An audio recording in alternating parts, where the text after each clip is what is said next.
Hello, everyone. Welcome to Infinit-I Boot Camp, Day 2, Safety Culture. My name is Craig Hart.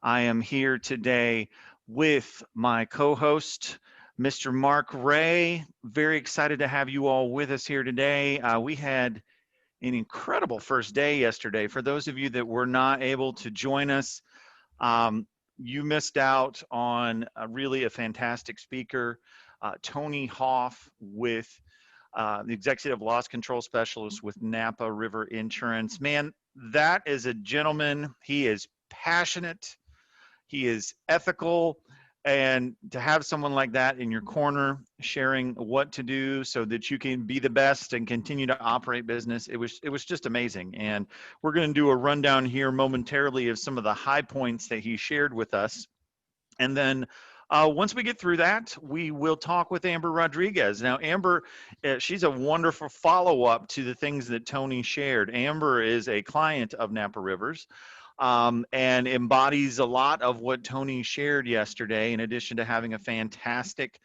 retention program. So we're very excited to have her with us today. And then looking ahead, we do have Peyton Ing with Kershaw Anderson tomorrow, and we'll talk a little bit more about him in a moment. And then the fine folks from Truckers Against Trafficking on Friday. Now, our format of the day, we start with this session where we have time to collaborate with one another about the takeaways from yesterday. Then we'll bring Amber on the line with us to share with us how well her program works and the things that she's doing exceedingly well when it comes to safety, as well as retention, which I know is a item of concern for many of you that are on the call with us today. And then at the end of the session, we will have times for questions of Amber or myself and Mark, times to reflect on the things that were shared today, and then I'll look forward to tomorrow. Mark, lovely to see you again today. Thank you for joining us. It's always a pleasure. Absolutely. And today we're in for a real treat. Amber Rodriguez is going to enlighten us on the issues that we brought up yesterday relative to culture and how that can be done, and combined with some of the metrics that that she's been able to produce through that culture. So we're really in for a great session with Amber. I'm ready to get into it. Excellent. Now, as a reminder, everyone has their workbooks. For those of you that printed it out yesterday, there is a day 2. For those of you who were not here with us yesterday, this was part of your reminder email. If you need to receive this, you can email Lindsay. She is, or communicate with Lindsay. She is on chat with us today, Lindsay Presley. If you let her know what email she needs to send that to, she can forward that to you. I imagine those of you who joined us yesterday, your pages for day 1 are full because there was a ton of information shared, but we also have sections set aside for days 2, 3, and 4. So again, take this document, make it your own, highlight those things which are important that you want to enact with your organization. There's a lot of things that steal focus from your time and your day. The expectation that you'll remember everything that's important without writing it down at the end of the day is not reasonable. And things that don't get written down then don't get it acted upon. And this is all about action. This is all about learning and then applying the things that you learn. So Mark, you and I have talked about the notes that we have gathered from yesterday, because I use this workbook for myself as well. We got a lot to cover here about what Tony spoke about. Yes, we do, and not only do we have that, I think Amber's representation on that in the workforce and in the live world that's out there is very powerful. Now, as a reminder, we are still doing our daily code word of the day contest. We'll share that before the end of today's session.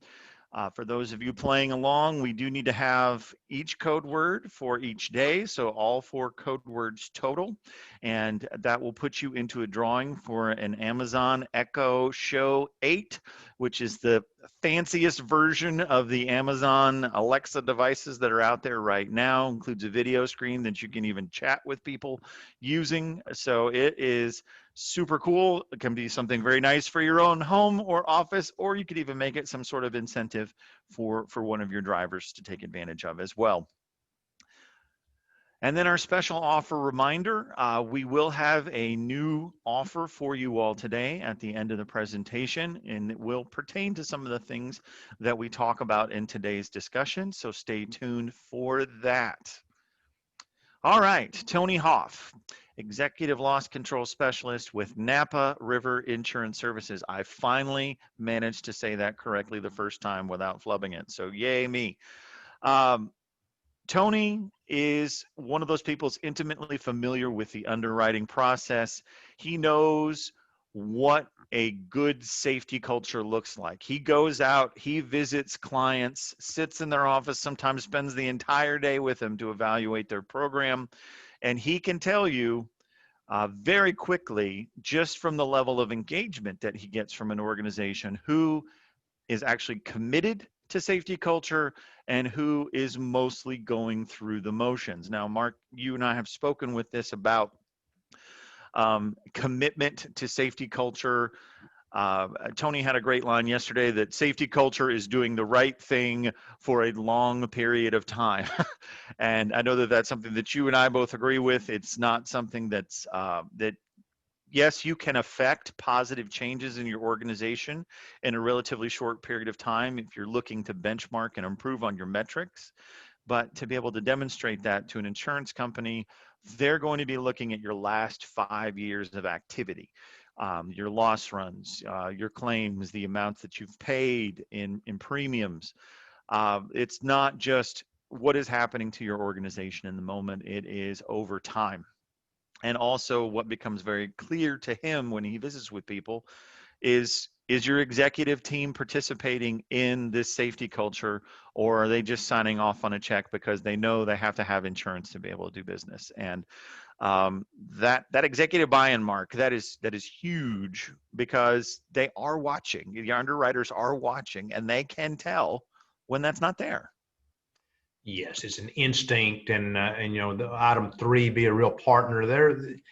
They're also Tony and his group are looking for, is this client defendable? Can we rely on them to be able to produce the documents that are needed, to be able to produce the testimony, to be able to defend a lawsuit in the event that one happened, and they're going to happen. So he made a very, very good point about the culture and the involvement. I think Amber is going to compound that with some of her experiences. So it was a very powerful message yesterday.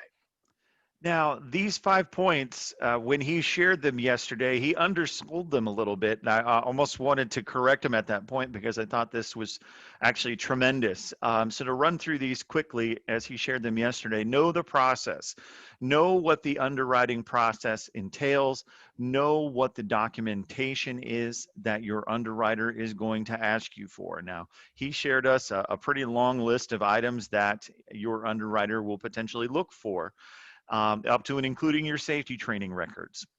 Also, shop early.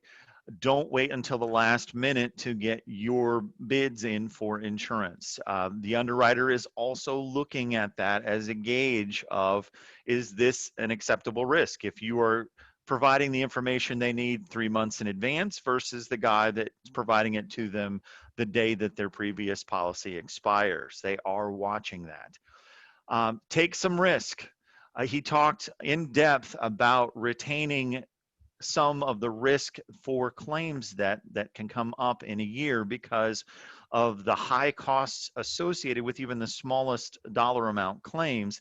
That is going to ramp up your number of claims in a year. That's going to ramp up the amount that's paid out. It's going to impact your loss ratio. And that, for one thing that they look for is companies that are willing to get behind themselves. He had a great quote yesterday that I wrote down. He had lots of great quotes yesterday. It says they want to get behind the person that is willing to get behind themselves. So they recommend retaining a certain amount of financial risk so that you pay for those smaller claims and then insurance activates at the higher level. Be a real partner, communicate with your underwriter, communicate with your insurance company, communicate promptly when there are things that occur so that they can address those and get those taken care of. Know your numbers. What are the metrics that drive your organization? What are the numbers that you are responsible for improving year over year? He had a wonderful quote that I liked is what you are doing year over year is that preparing yourself so that you can expect a reduction in premium, or are you merely managing your insurance premium increase year over year? Now, obviously, there's two different things there. One, which is a positive, we would all love to see the minimum amount of increase or even a decrease if possible in insurance premiums, or are you just trying to uh, game plan for how big the bump is going to be year over year? If you are doing that, you are not setting yourself up for success. You're just setting yourself up for the hit that you are going to be taking. Um, and then technology gives you the edge. He talked about cameras. He talked about crash mitigation technology. I would even expand that a little bit. ELDs is a safety technology in the sense that it does make your organization more defendable in court when you compare it versus the paper logs that had to be furnished to a plaintiff attorney. Safety training is another technology that gives you the edge. Just from my own perspective, it warms my heart when one of our clients can take 40 pages of safety training records and deposit that down in front of a plaintiff lawyer. And that's just for one driver to show the things that they have done over time with that driver to make them better.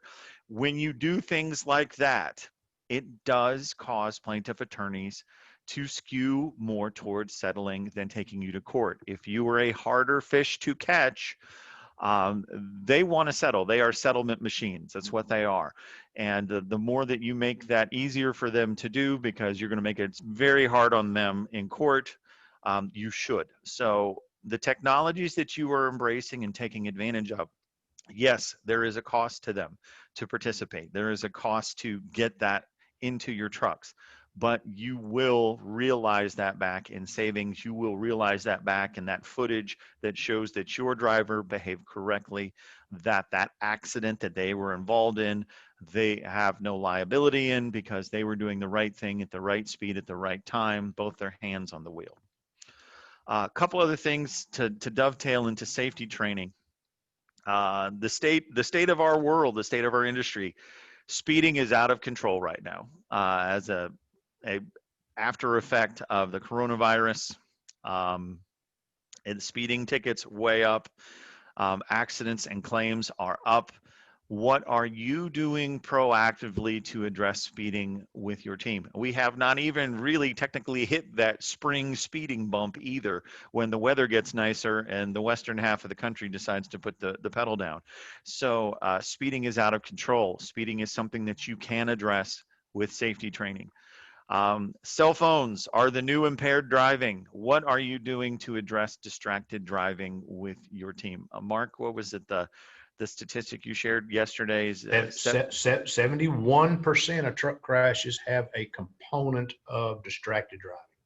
all right, so 71%. That means those are items that you can demonstrate to your team, the importance of that safety, but then also have that log of training after the fact that shows, hey, we took distracted driving training.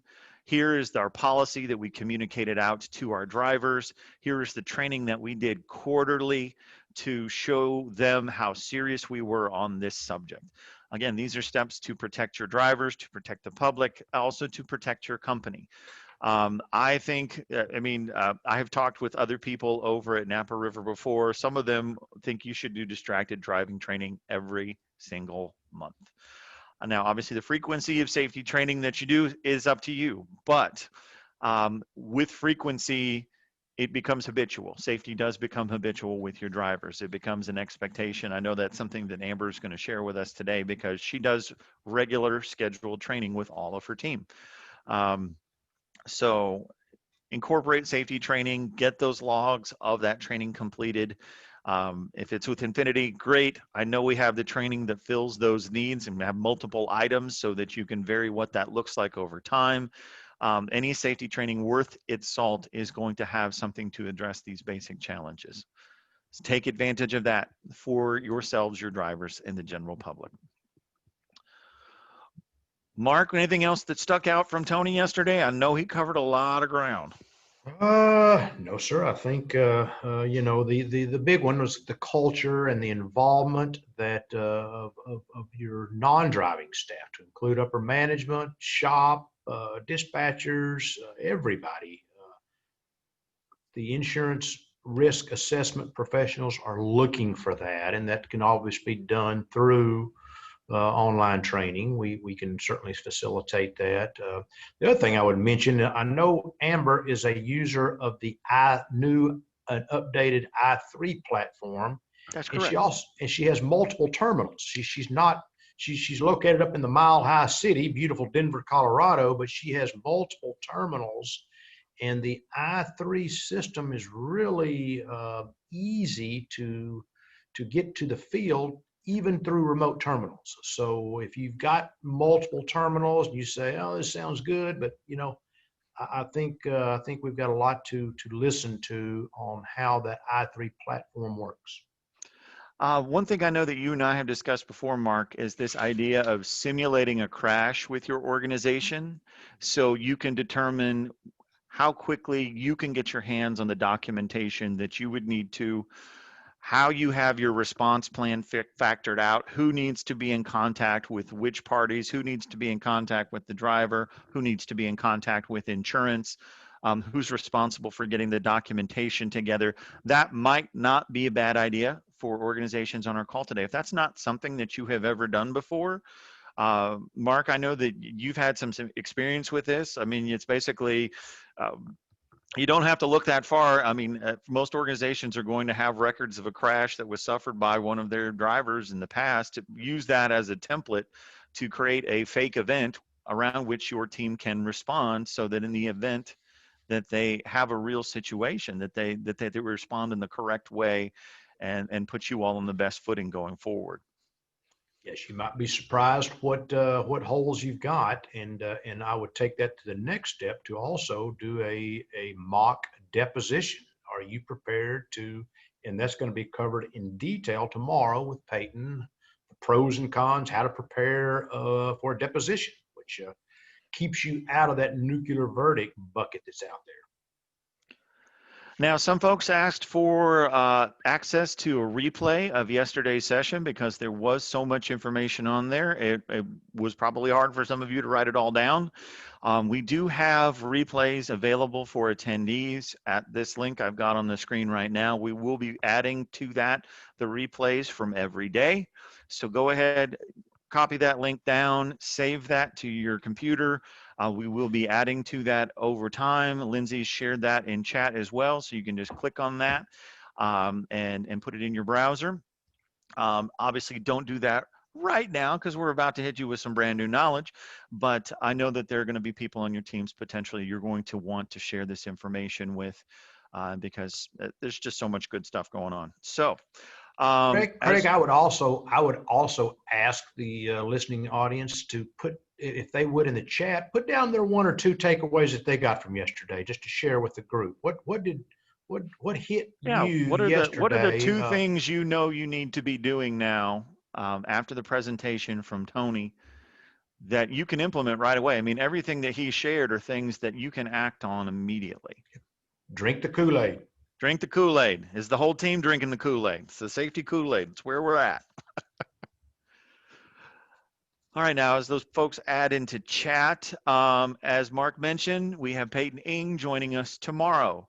And Peyton is focusing specifically on discovery and deposition in the event of an accident. What are the items you need to be able to get your hands on? What are the items that a plaintiff attorney is going to be asking you for?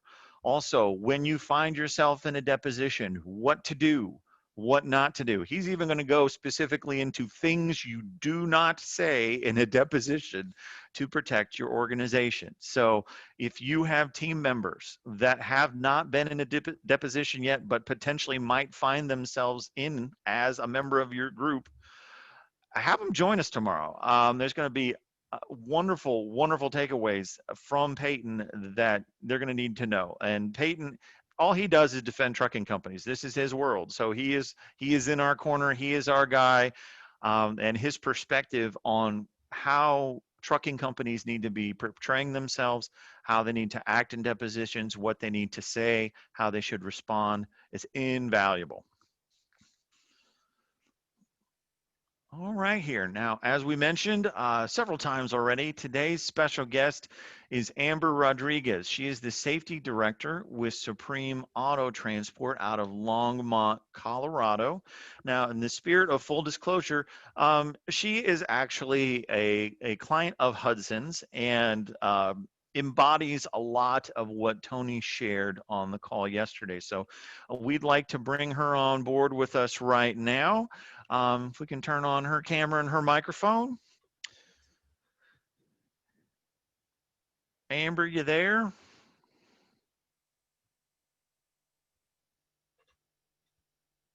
Awesome. Hello, everyone. Hi, Amber. Thanks for joining us today. We really appreciate it. Thank you for having me. Awesome. Now, if you would tell us a little bit about Supreme. Well, let's see. Supreme was established in 2001, so we are celebrating our 20th year in business. Congratulations. Thank you. Our company is compiled of nothing but owner operators and independent contractors. So Supreme Auto, we work directly with other business owners. We consider all of our contractors our partners in business. We run east of the Mississippi River, so we don't run in all 48 states. We run particularly where the heavy freight is. Our culture here at Supreme, again, they are business partners, but we also consider all of our driving fleet family, team members. They are the heart of our company, and we thrive when they thrive. Excellent. Now, everyone, as Amber is going through this information, I'm sure you're going to have questions for her. We will keep track of that in chat, so make sure your chat windows are open. And then make sure at the bottom of the chat window, there is a little thing that says to, and click on that and make sure you select all panelists and all attendees. And that way we can all see the questions that you all have to ask. And then when we get to the end of our presentation here with Amber, we'll go through those. Now, Craig, I wanted to just quickly, Amber is the director of safety, which means she's responsible for managing the crashes, the hiring, the firing, the CSA, the coaching, the training, the orientation, the insurance renewals, and a whole lot of other stuff. She's got a really big job. And the director, I know we got a lot of safety directors out there in the field. You know what I'm talking about. It is a multi-dimensional position, and it requires a lot of engagement and focus. And I think we'll see that. She's emotionally attached to the results, and we'll talk about that. And by the way, that is a really good looking rig there that I'm looking at. And I've got to ask, the little ladder behind the sleeper, is that on all your trucks? Yes, sir. Yes, sir. It is actually the truck you're looking at. That was one of our latest purchases, part of our lease purchase program. So what you're seeing right there, all of our brand new purchases are fitted completely with all the necessary equipment that our car haulers are going to need out there. So, yeah, that's a beauty. That's a beauty. How many cars can that guy right haul? From the manufacturer. How many cars can you put on that trailer? That is a quick loader that can hold 9 cars. Wow. Okay. Thank you, ma'am. Now, I know with having, I guess, exclusively auto hauling that you do, you have challenges the dry van doesn't have, the tanker truck doesn't have. Your cargo is essentially exposed to the elements, exposed to the open road. And that I know is something we'll talk about here in a moment that you incorporate in your training and your expectations of how people operate. And I poked around on your website a little bit when we were putting this together, and I know two things that jumped out at me. One is you were very upfront about the commitment to safety that your organization has, and you even talk about generally about the incentives that you have in place so that your drivers participate, and you also make it known to people interested in working with the organization, hey, this is something we do right up front. But two was your retention rate. Because, and I know that you've shared that with Mark and I, we'll talk about that also in a minute. Your retention rate, you are also talking about on your website as well, as something that you're very proud of, and I know the number, and you should be. But the fact that you're putting that out there is a pretty big deal, because I know that there are people potentially on this call that have a driver attrition rate right now in triple digits. We work with folks that have negative attrition, negative 115% attrition, negative 125. And right now we're seeing challenges with capacity that as the economy rebounds, drivers are leaving quicker than they're being replaced. So we're going to talk about what you're doing to keep the folks that you have, because I know 2020 was tough. You guys as auto haulers were impacted by the shutdown of the various factories.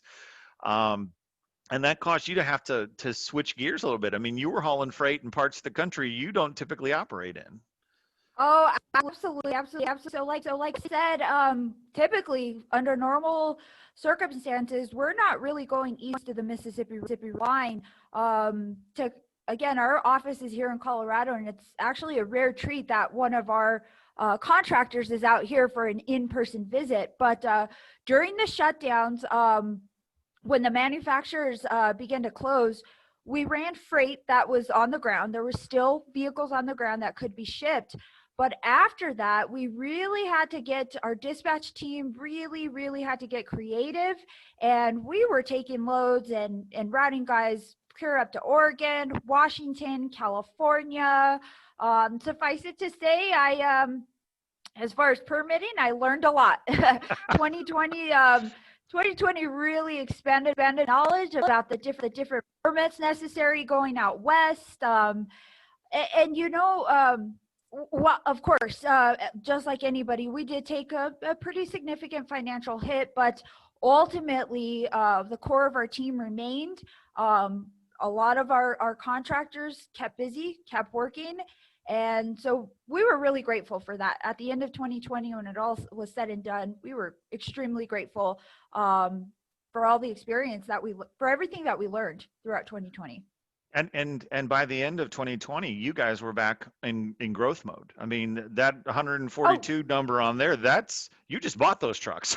So, I mean, you guys are trending the right direction. So absolutely. And that was something that our ownership really pushed. We were, again, very grateful, and that we didn't have a huge loss. Again, the majority and the core of our team remained with us. They remained faithful. They're rock stars. They really did the hard work. And but again, as manufacturers began to reopen, and our owners really pushed to rebound as quick as possible. In fact, I just got notification just this morning from my CFO. We're expecting another 15 units awesome. for the rest of the first quarter and into second quarter. And awesome. That's in addition to any owner operators that decide to move, bring their equipment on with us. So we're looking and hopeful for a full rebound 2021. Excellent. That will be a marvelous 20-year anniversary for Supreme Auto. So in fact, my COO, he's like, Amber, the goal's 200 trucks by the end of this year. I'm like, okie dokie, I'll do my best. Awesome. If I'm a betting man, I think you're going to get there, Amber. I did want to just ask a quick question or comment. Yesterday, we talked a lot about culture, and the Hudson Insurance, Tony said culture really is involved. What he looks for is involvement with upper management, with dispatch, with shop, with the non-driving staff, the support that they get. Tell us what involvement looks like at Supreme Auto. Well, our culture is really what drives Supreme. Again, you'll hear it from my ownership, but we're dealing with companies at the ground level. Part of the culture is, and this goes into the first conversation when they're calling in for information about how to sign on. We let them know you're your own business. We're a partner to help you grow your business. So part of that culture is being upfront with them initially, letting them know what we expect, what our company is about, and that expands to all areas. For example, on an initial phone call, I'm straightforward with these guys. A lot typical. What lanes? What do the loads look like? I just let them know that's really not my area of expertise, but I'm going to get you to my head of dispatch, who's going to be able to give you those all of those details. That way you can make the best informed decision at the end of this call. And if Supreme is the best spot for you, let's move forward to the next step. And that culture expands to our ownership.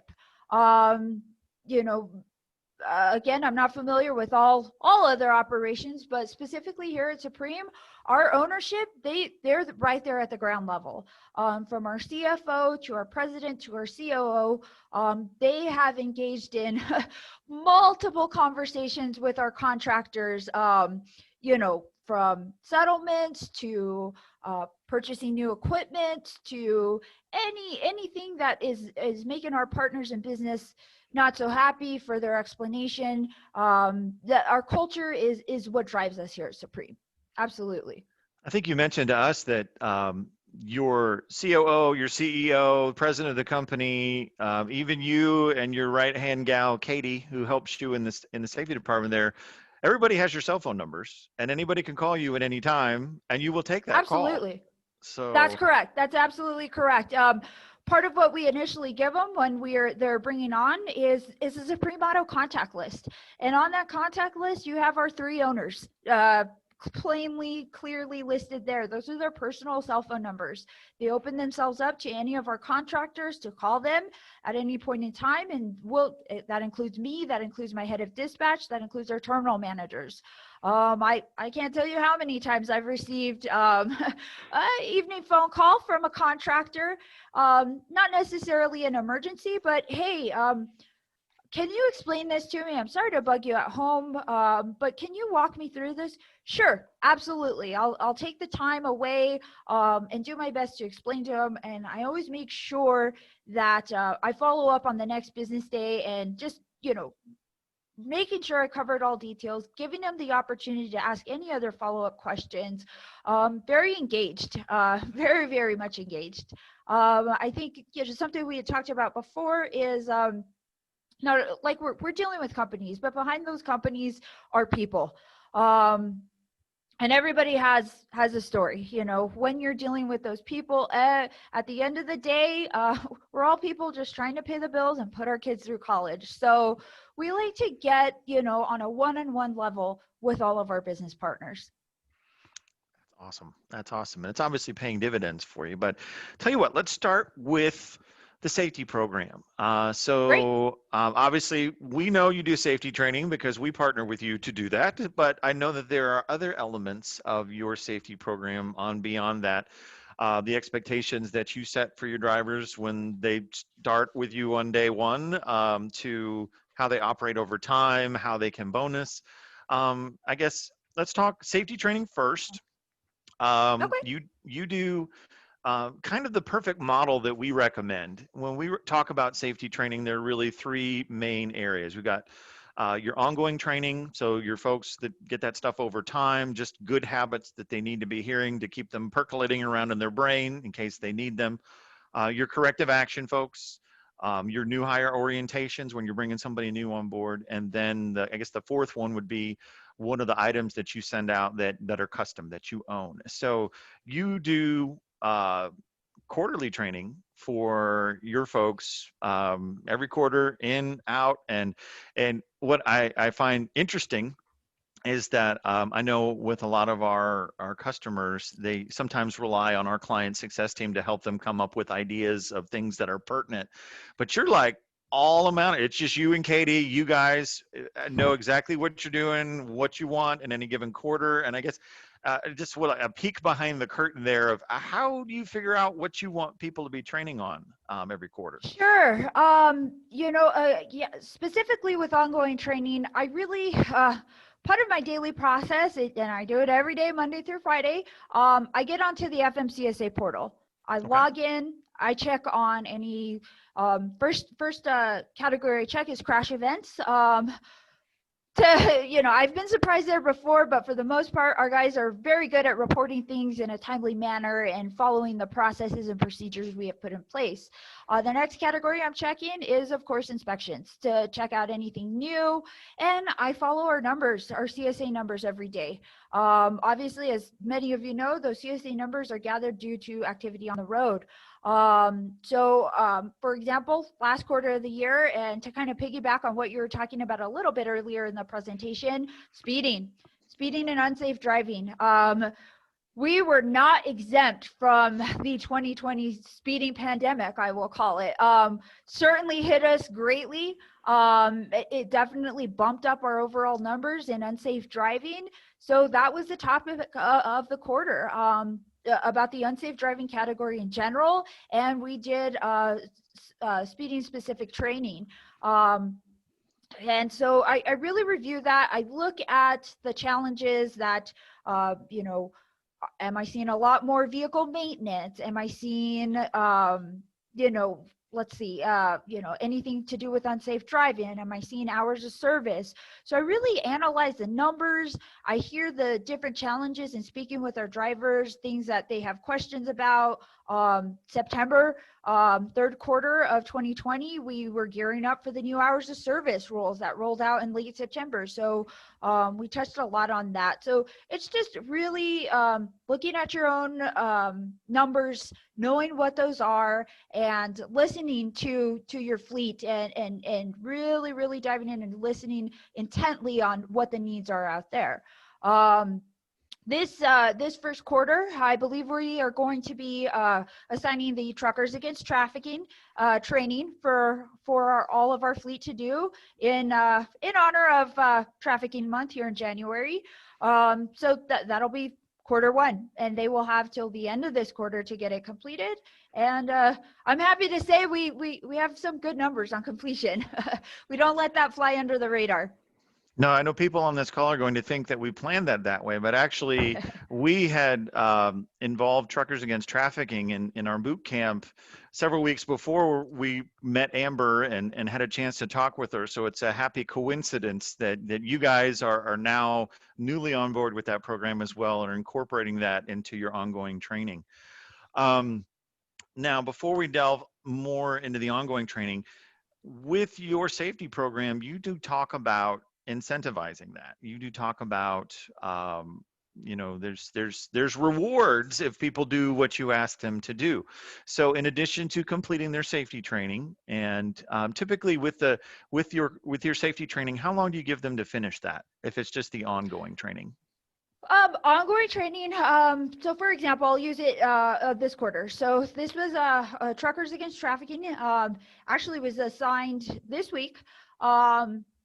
And so they will have until March 31st to get that done. Okay. Now we keep track of our numbers throughout the quarter.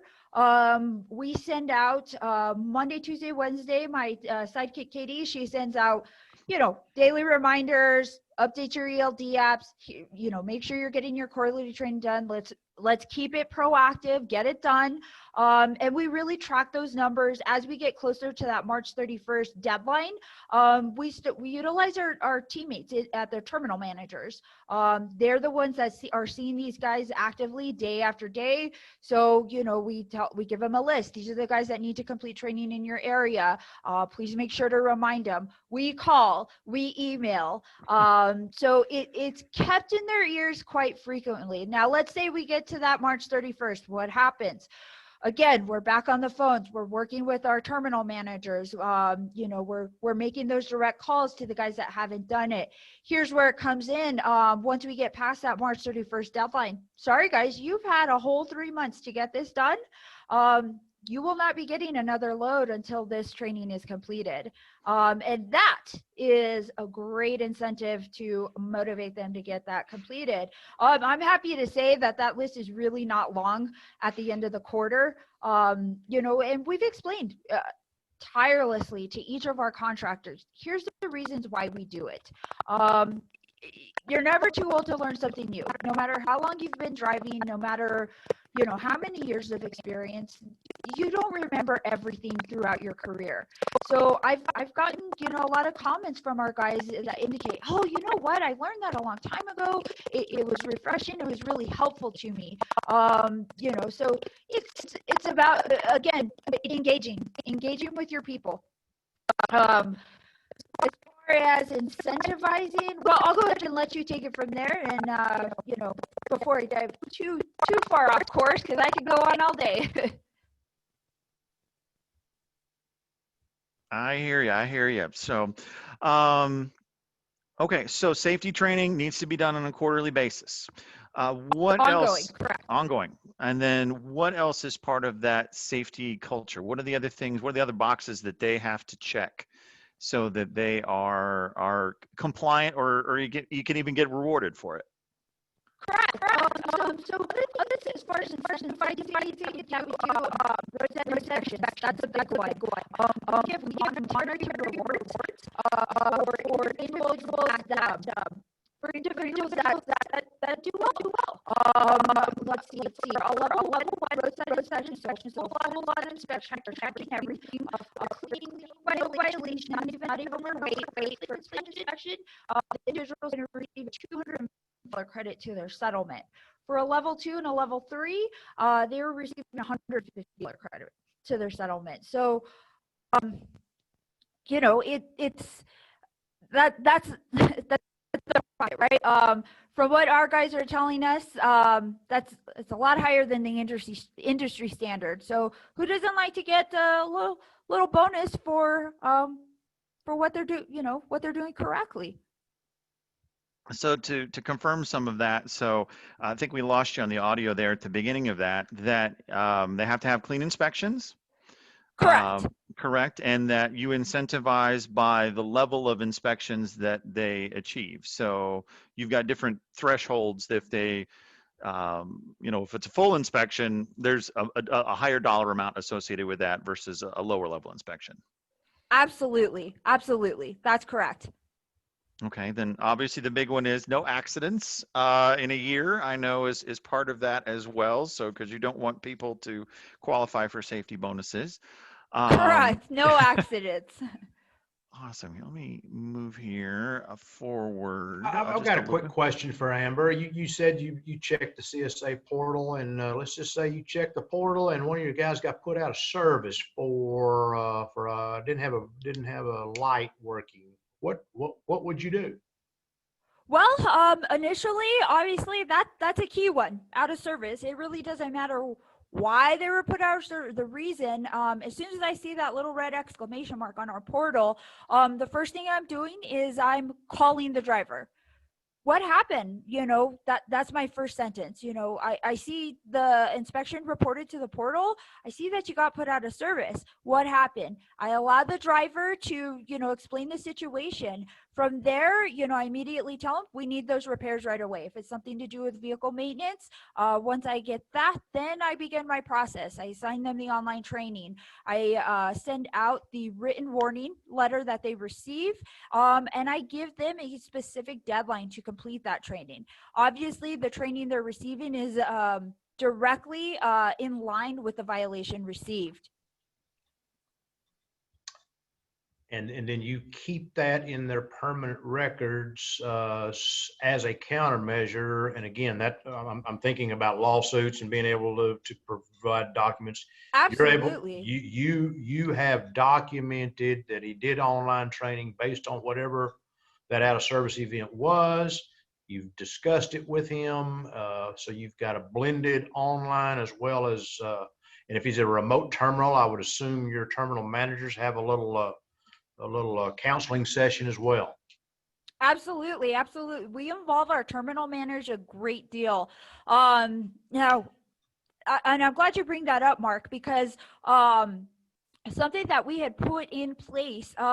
So again, related to CSA, when a driver hits a certain level of CSA points in our system, that individual is then flagged to receive extra terminal inspections. We've trained our terminal managers to check out the trucks for specific items. They know how to check the logs. They know how to check the permit folders. So once one of our guys hits that level of concern as far as their CSA points, they're really being monitored a lot more closely. We're engaging with our terminal managers. We've trained them what to look for, and so the terminal managers are assets out there, and they're checking things out. Obviously, with the logistic, us being in Colorado, we're not out there with them. So our terminal managers are well trained, and they know what to look for, and they're checking those individuals that have gone above that mark.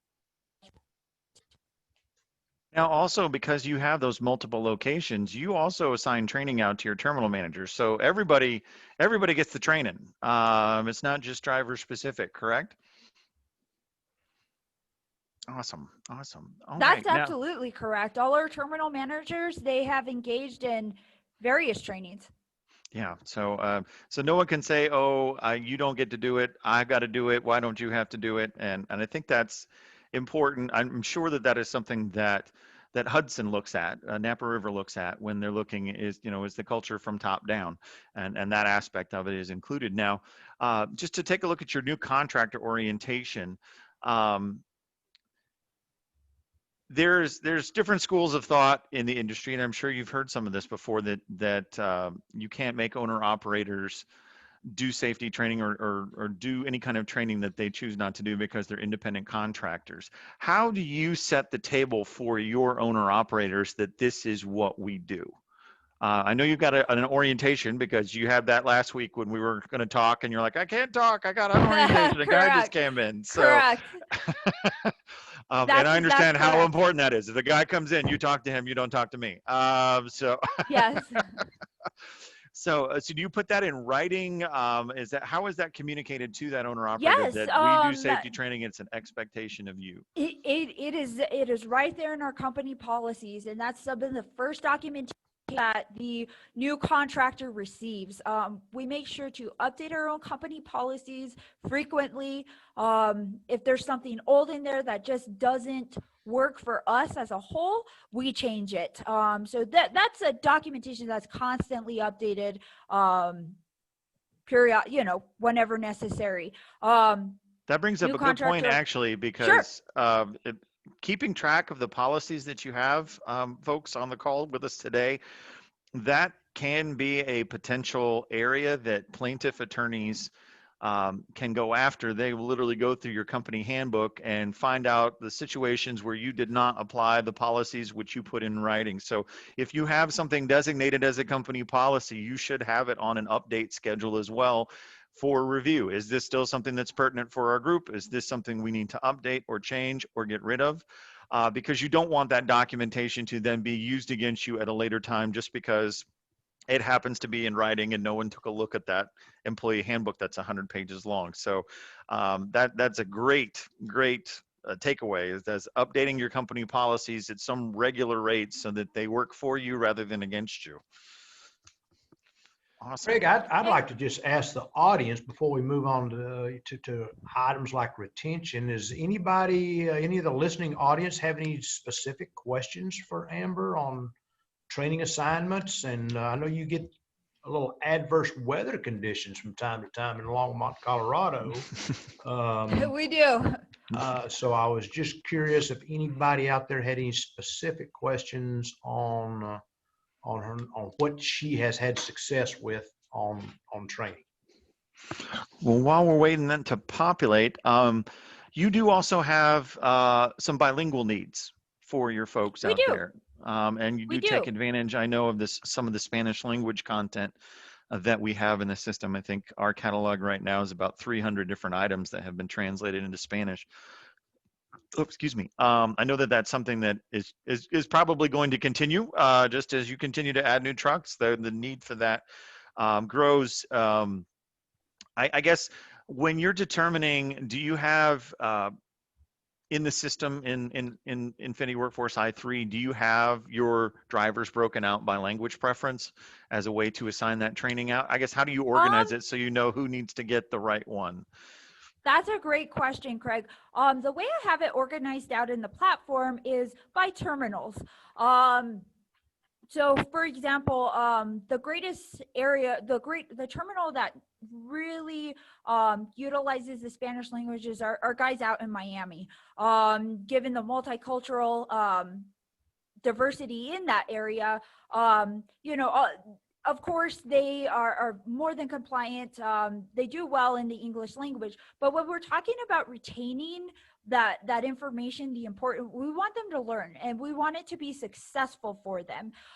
So, if their first language is not English, you're going to learn better in your native language, is what I found from different research. So I utilize that a great deal. Again, for other terminals that are not so predominantly Spanish speaking, if you will, I talk to them. I've had guys in New Jersey request, can you give me a Spanish video? I can understand the English, but I would do better and retain it better in Spanish. So, they just voice those needs to me, and I accommodate when necessary and when requested.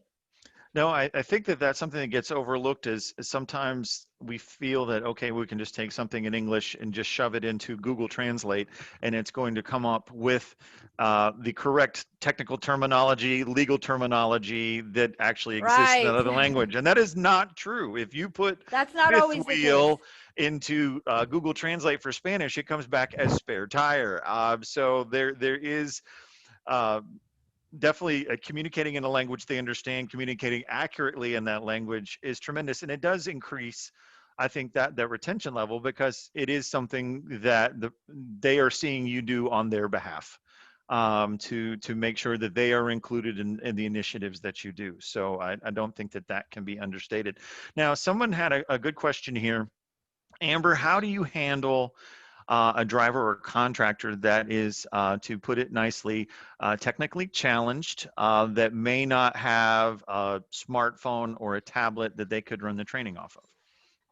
That's a great question. And I have encountered that many times. So, for example, I'll have a driver call in and he's just not sure. So, I'll often ask, do you have, a son, daughter, somebody that right there with you that I can help you walk through these steps? And I bring it down to their speed. I take it very slowly. If they don't, then I say, okay, I'm going to walk you through this. I reassure them I'm here to help them, and that we're just going to walk them through it step by step. I've done that many times. If they do have that person to help them with, I'm talking to that person. I'm talking to the individual. And at the end of the phone call, training's completed. It's been achieved. And they know that if they ever encounter those difficulties again in the future, they can come to me. And that's as well as for my teammate, Katie. We've both had to take those calls. Okay, so-and-so, let's start here. Copy and paste this here into this browser, one step at a time, get down to their level. If they have, again, an outside resource that is a little more technically advanced, I asked them to tap that individual as well. But Gotcha. just again, being very patient and getting down to that level. And I think you undersell your availability a little bit, because you described that to me as if someone calls you, you actually stop whatever you're working on for that driver. I And do. that driver becomes the focus item until that call is over, and the average call length, I think you even said, was like half an hour. And then you get back to Yes. what you were working on, but you like have a hard stop. We are focusing on this individual driver right now, to resolve this issue. There's no leave me a voice message, I'll call you back later, type situation, which I No, think is very no, no, powerful. no. No, absolutely. If I can take the call, I will make them the focus of my attention, because it's going to come back to you in gross. Yeah. Someone had a question, when you're putting your quarterly training together, do you have a certain number of items or a certain amount of time that you aim for to have for that session? Like 2 or 3 or 15 minutes, 20 minutes? Did you have anything guideline Um, like that? I really 30 minutes is the cap.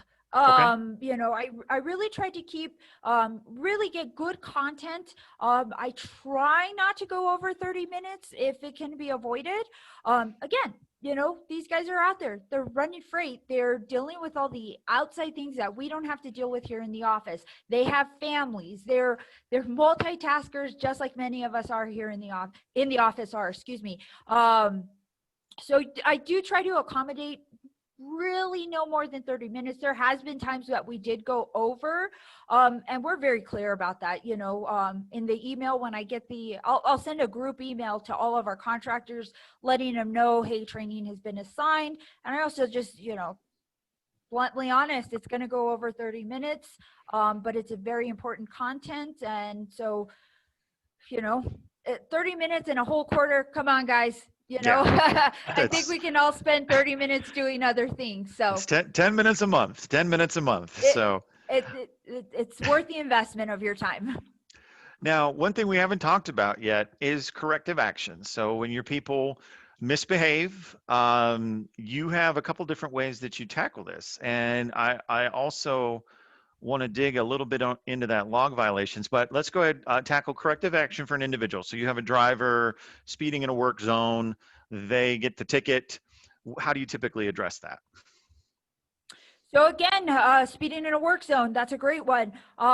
Again, they're going to get that warning letter.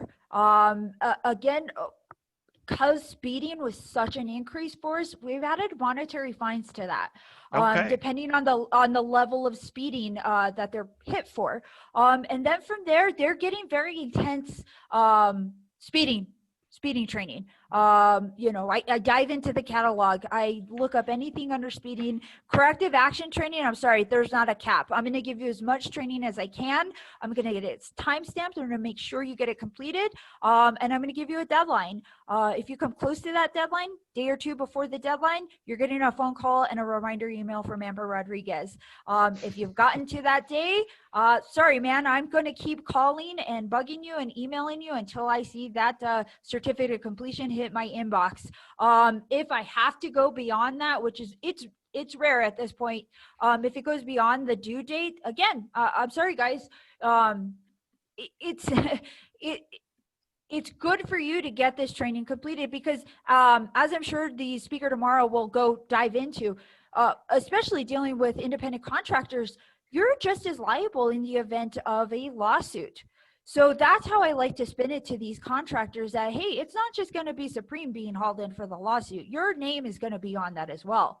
You are going to be very much involved in this lawsuit process should it ever go. And then I find that once you throw that in there, oh, it's an easy sell. Oh, you know, the tone changes very quickly after that. But again, I utilize you know, if you can't do the corrective action on time, it was whatever violation you received was well within your control. If you can't get it done on time, then we cannot give you another load because at that point you're a danger to the motoring public, in our opinion. Now, what is your average deadline for that corrective? 5 days and no more than that. 5 days Okay. max and no more. Yeah, the message that sends is that they were non-receptive to the corrective action, and that's not what you want. Correct. Now, I do have a question now because of something you brought up. If you're comfortable sharing it, what are the fines that you charge on speeding internally? You know, I really have no issue. Let's see. I don't, because it is so new, guys, forgive me. I don't 100% have it memorized. But it begins at 6 to 10. If they're caught 6 to 10 over the posted speed limit, it is an automatic $150 fine. 11 to 14, that is bumped up to $250. 15 and over, you're getting a whopping $500 fine. Wow. And, all right, guys. And it's important that I mention this. We also let them know how this is going to affect their CSA score individually. I find more and more often that carriers, and I'm not trying to speak bad about any carrier whatsoever, but I'm finding more often that other carriers are not educating their drivers on the importance of CSA and how it affects them on the individual level. So that's a speaking point that I do think it's important to explain to their drivers, because should they decide to break ties with Supreme and go elsewhere, that's going to speak to how employable they are to other companies. No, there's actually a large percentage of drivers industry-wide that do not, to this day, fully understand CSA and how it impacts them individually, how it impacts drivers. So I think reminding a driver of that is doing the industry a good service, not just for Supreme, but educating that Sure. driver on the impact. But those of you on the call that heard that 150, 250, and 500, Tony yesterday was, speeding is out of control. That might be an idea that works for you. So, $150, $250, $500 fine, that is going to get people's attention once those, if that's a challenge that you are dealing with right now. Now, I will log say violation. this, I haven't had a speeding violation as of 2021 yet. Oh, well, Fingers I'd be crossed, scared if everyone. it was $500 a pop. So, log violations. Now, log violations you handle differently because you're handling anything an ELD flags for you. This is not something that is the result of a CSA violation that's being flagged by a state trooper. You're pulling violations that your people are doing and still assigning corrective action for them, which that is something I don't think I've ever encountered anyone doing that before. Proactively addressing log violations before they become the attention of someone else. So talk about that a little Absolutely. bit. So Sure. Again, ELDs have been an exceptional and very helpful tool for us here at Supreme. If you're okay with it, I'd like to speak a little bit about Supreme history in that sure, area specifically. as you're comfortable with it, When I'm comfortable with it.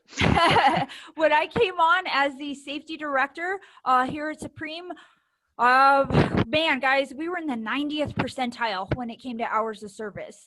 Very scary place to be. I am very proud and happy to say that we are now 36%. So our numbers and hours of service have been greatly reduced, and the ELD has been helpful in doing that. But to get back on point, yes, we do. We're monitoring our logs and ELD systems every single day. Katie, my teammate, she does more of the day-to-day work on hours of service. She looks at that ELD homepage for violations, unidentified drive time multiple times a day. Throughout the day, she's calling the driver. Hey, you have unidentified drive time. I need you to claim it, please, and thank you. And every week we run through, we send our ELD and all that data to our third auditor just for an extra review. Then we get a list of violations for each individual. We assign that training, whether it's a 14-hour violation, 11, 30-minute break. We utilize the 70-hour 8-day rule. And we're assigning them that training.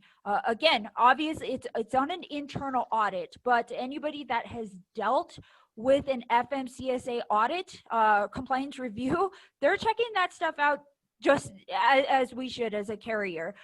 So again, to remain proactive, to continue to educate, to kind of take care of a problem before it does become a problem, we're assigning that training specific to the violations we find in that internal audit. It's very effective.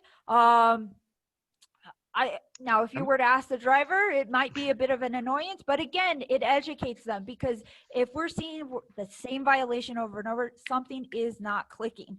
So it's important to us that we tweak that and educate them and get them corrected.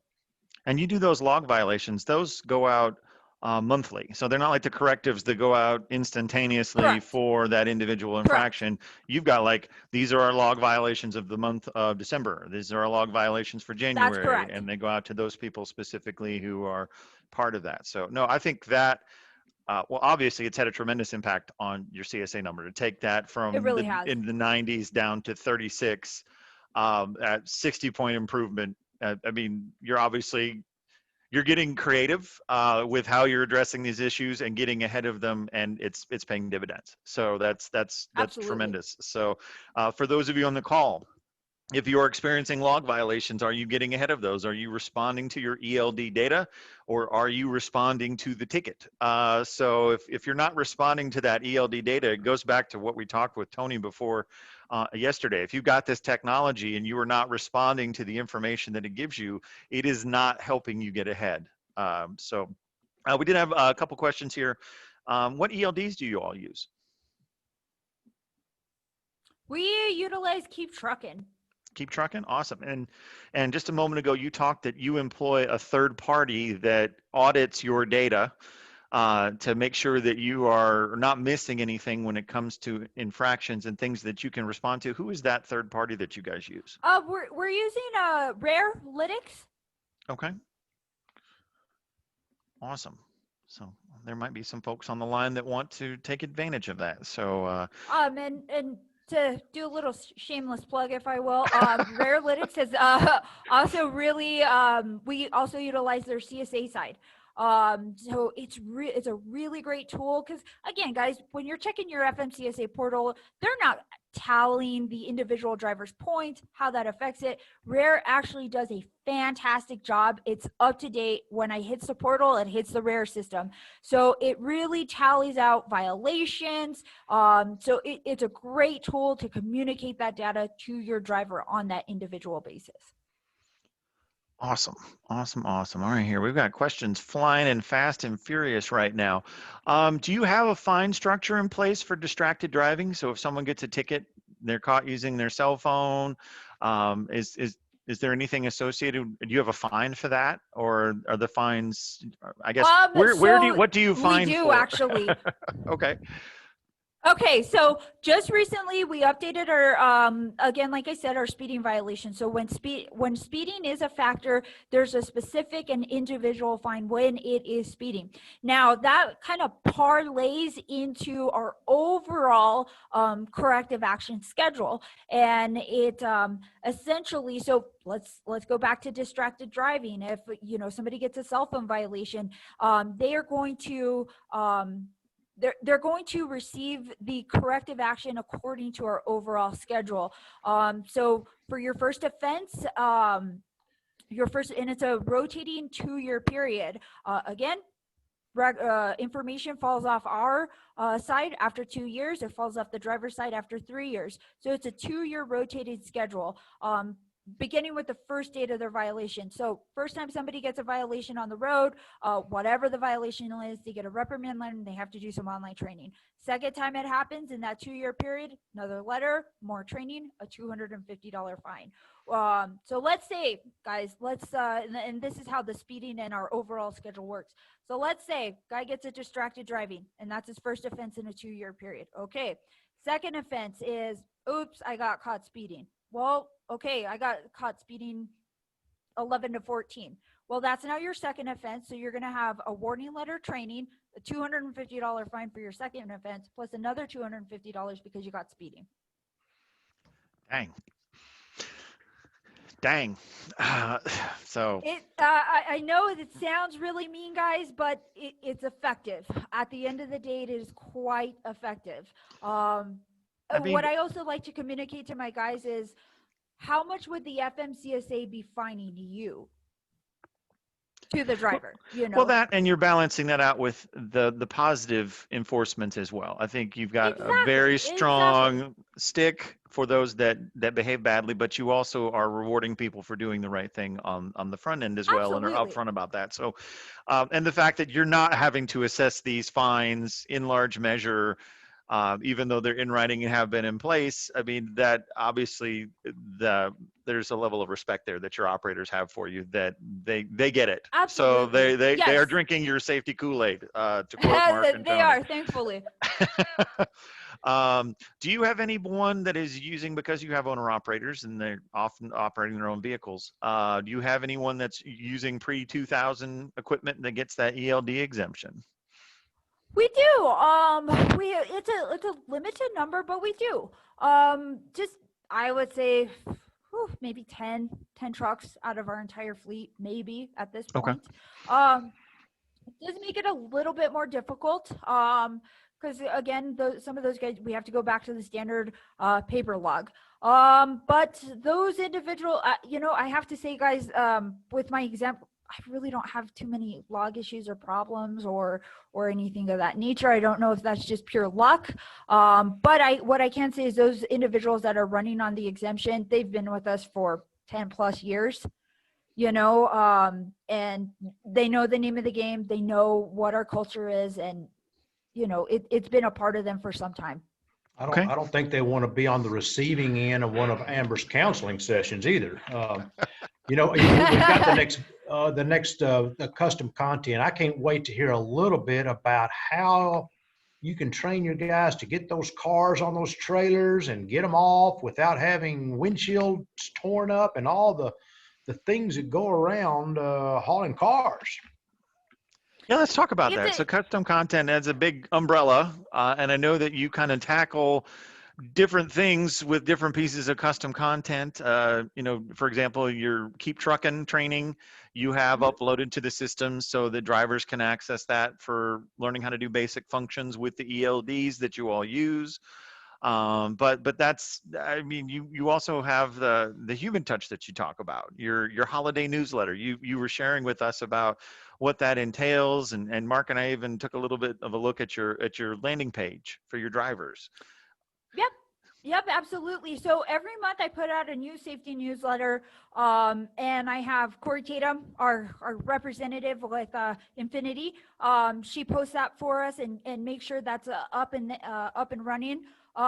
Every month it's a different topic. I still have my holiday one up.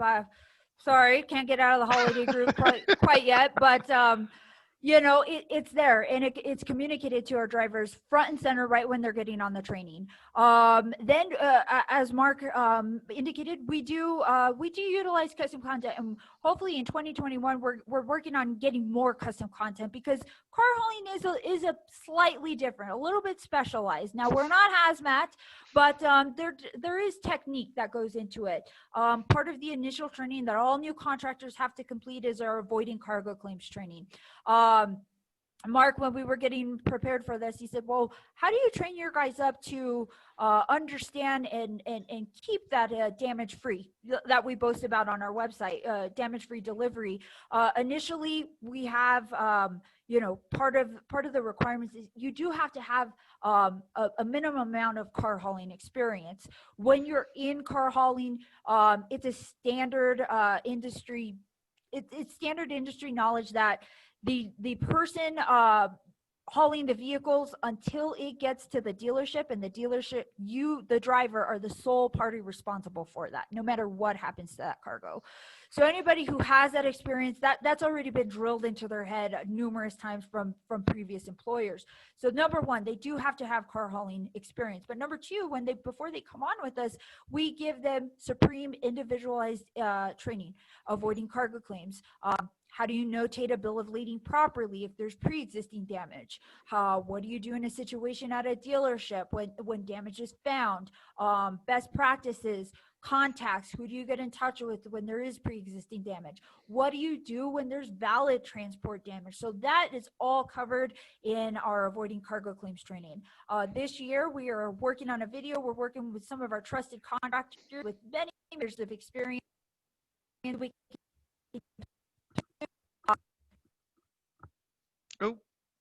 I think we just lost Amber. All right. While we work to get her back on, one thing I wanted to share that she had shared with Mark and I. Oh, are you back, Amber? Oh, I can't see your camera, so I think we lost her camera. She sets her training at 100%.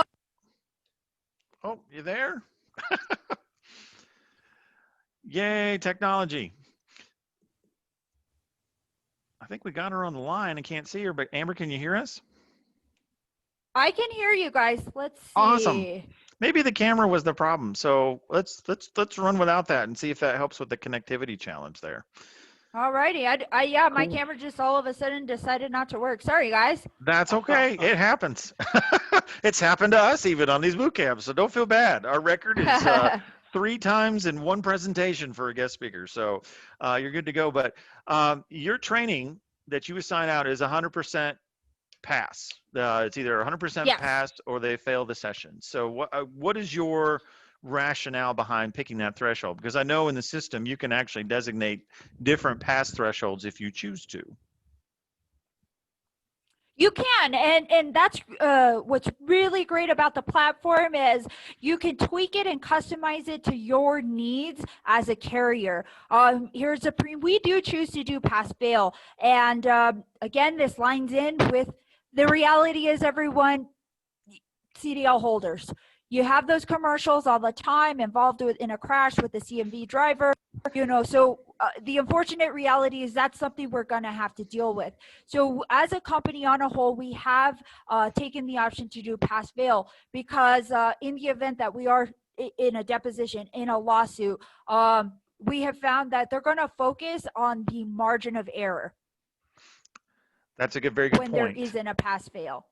That's a very good point. I know that when we've had our lawyer speakers have talked about that passing, failing, they recommend that you set it as high as you can, because if you don't, then that opens up that question for a plaintiff lawyer in a deposition, in a trial. Why did you think that 75% was sufficient? Why did you think in some cases 50% was sufficient to demonstrate you knew what this material was about? So that is a very good point. That can come back and get you. So let's see here. When your phone was kind of out, you were talking about your future video planning. We lost you kind of at the beginning of that. So oh yeah, what are your my plans? apologies again. Oh, that's So okay. again, we've tapped some of our contractors again that have been with us for several years.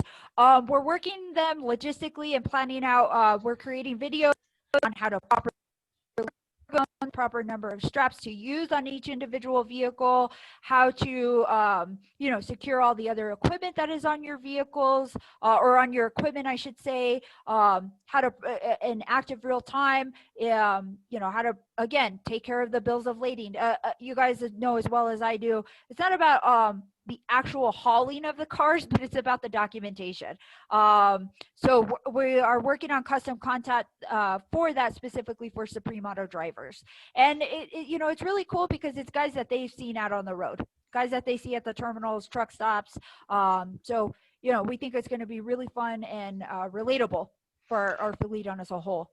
No, that will actually help with adoption of it, because people do like to see the people that they know involved in the training videos and so forth. We've seen that with multiple organizations and I'm not saying that you and Katie have to jump in front of the camera for every one of these, but people that they hear from, people that they interact with on a frequent basis, people do respond positively when they do show up in other areas that are being communicated out. So I think that's a great idea. I think that's absolutely a great idea. So I would also think that would be a good way to get your other terminals involved, because the procedures in Miami are probably the same as those in Longmont, and that's a way to get some participation from your remote terminals.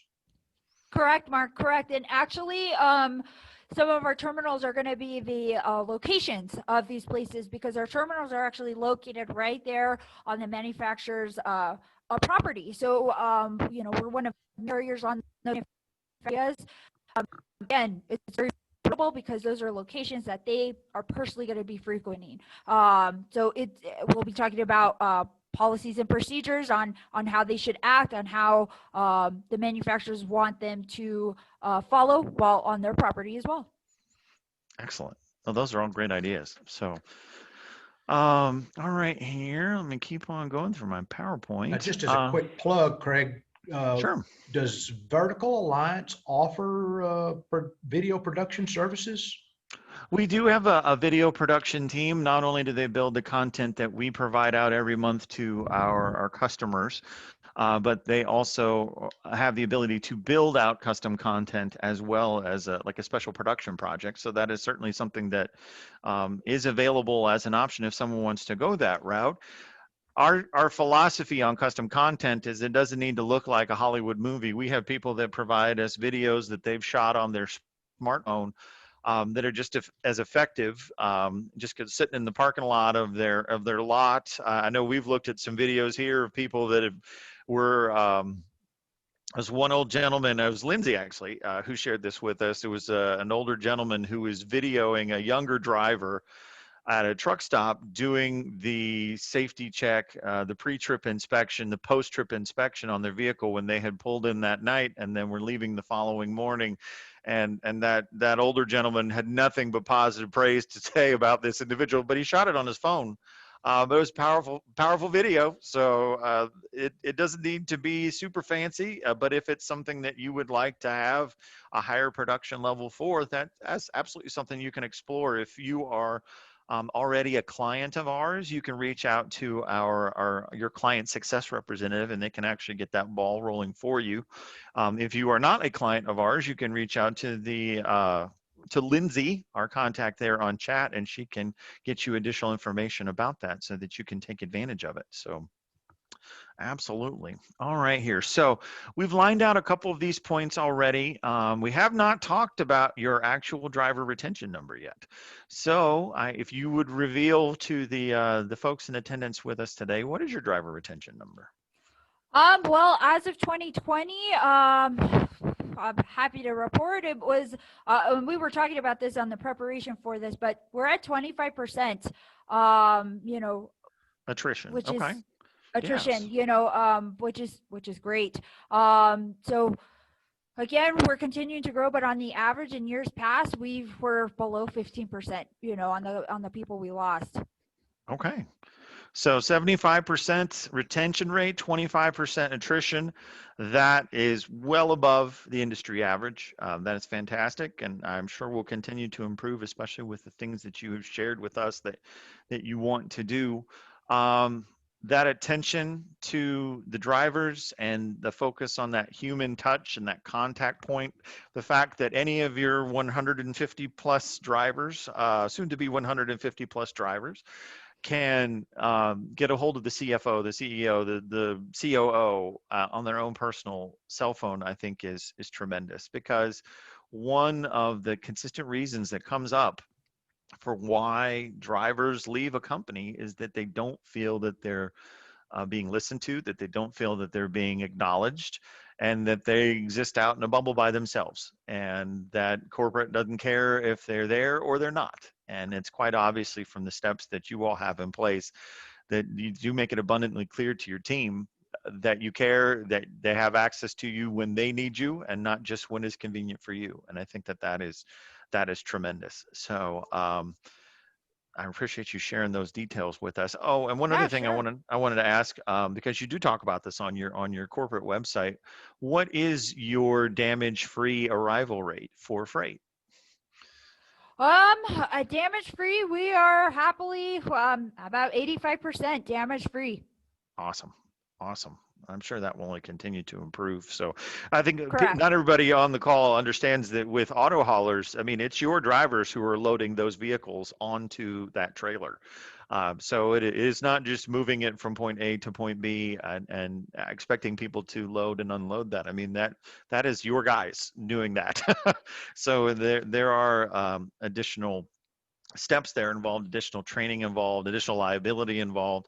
Um, One thing you mentioned on that custom content about damages and reporting, one of the things that we have found that helps a lot for those folks that are delivering goods and can have damages is outlining how to be able to track those, what that looks like, so they can know in advance how to prevent it. So to give you an example, we had a client that was having damages on lettuce. And so they managed to determine it was because they were having challenges with their drivers being able to get the correct temperature check on lettuce, because they didn't know how to insert the thermometer into the lettuce to get an appropriate reading. So they actually put custom content together that was specifically on how to pulp, as they call it, lettuce, how to insert it so they got an accurate measure of the temperature and not just on the outside of the vegetables. So the fact that you're going through the equivalent of that, I think, is going to be very impactful for you guys. I guess looking forward into 2021, in addition to this custom training, do you have kind of a wish list of other things that you're looking to incorporate this year into your safety program? Absolutely. We're working with other vendors, including Keep Trucking, to again touch on yesterday's speaker technology. There are a lot of helpful tools out there in regards to high stuff. So probably not in this upcoming purchase, but in future purchases later this year and into 2022, we are really working and including some safety technology into our vehicles. Again, working with Keep Trucking on, maybe outward facing dash cams. Again, we're owner operators and independent contractors. So the challenge for us at the executive level is how to really get all of our guys on board. Spinning it to for them to understand why it's a benefit to them. But we're hopeful in getting that in, and 2021, we are really excited about continuing in our lease purchase program, which I really think has helped in the retention of our guys. And let's see, just so many things coming up in 2021. Awesome. Onward and upward. That's awesome. All right, here. So our chat. I think I heard her say they want to get 200 trucks, and with a 25% turnover rate, that's very doable. It is. It is. So let's see here. A couple questions that came in. Dun, dun, dun. We had a question about individuals that are going to court for their speeding tickets, or that are disputing their speeding tickets. Do you still assess fines in a situation like that? That's a great question. So if a driver does successfully dispute the speeding ticket, we'll do the right thing. The training stands because the court doesn't take the action that got them there away. But we will revert and refund any fines specific to speeding or any other fine. Again, if they can successfully get a violation dismissed or lowered to another charge, we will give them and refund that money back. Absolutely. Okay. Now, do you also train your dispatchers like you train your drivers? I mean, are they brought up to speed on what correct hours of service are and those sorts of subjects as well? Absolutely. Okay. In fact, many of our dispatchers are former CMV drivers. So they already have some basic knowledge from previous employment, but yeah, they also receive hours of service training via the platform. They go to outside classes here at Colorado Motor Carrier Association, and so they are very much brought up to speed. Again, in real time, when in late September, when those new rules came out, we made sure that we had team time here in our conference room at Supreme at the main office, and allowed them time to ask questions, how to navigate the split sleeper, what's the differences in the 30-minute break now, different things like that. So yes, they are always brought up to speed on anything new that they're going to encounter with the drivers as well. Because again,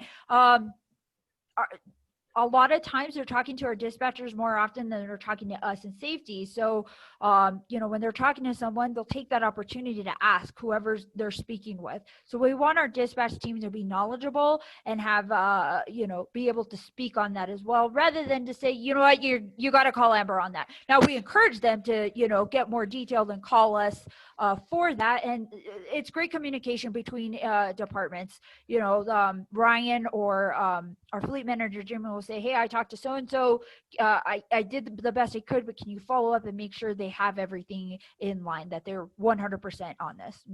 So you.